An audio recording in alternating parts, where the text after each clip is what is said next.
C'est aussi la Cour africaine des droits de l'homme qui estime ce mercredi que la commission électorale indépendante et déséquilibrée. La Cour qui avait été saisie par l'opposition ivoirienne en septembre dernier ordonne à la Côte d'Ivoire de réformer la CEI. La Côte d'Ivoire qui a par ailleurs retiré sa déclaration de compétence de la Cour, dénonçant des agissements intolérables. Yéli Traoré. Dans son argumentaire, la Cour reproche au gouvernement ivoirien n'avoir pas mis en place un bureau équilibré et impartial de la commission électorale. Les juges indiquent a fortiori que les présidents de toutes les commissions électorales indépendantes sont des militants et cadres en faveur du parti présidentiel, le RHDP.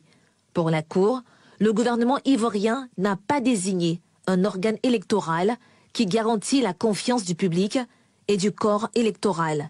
La Cour a conclu que l'État défendeur avait violé son obligation de créer un organe électoral indépendant et impartial et avait par voie de conséquence violé son obligation de protéger le droit des citoyens de participer librement à la direction des affaires publiques de leur pays, ainsi que le droit à une égale protection de la loi.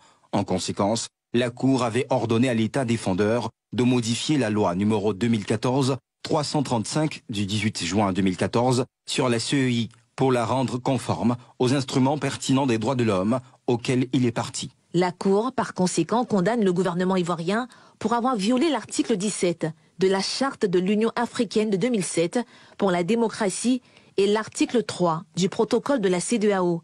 À cet effet, la Cour africaine des droits de l'homme et des peuples met en garde l'État de Côte d'Ivoire contre l'organisation de toute élection avant de lui avoir produit un rapport sur l'ordonnance prise dans le cadre de l'affaire qu'elle vient de trancher dans un délai maximum de 3 mois.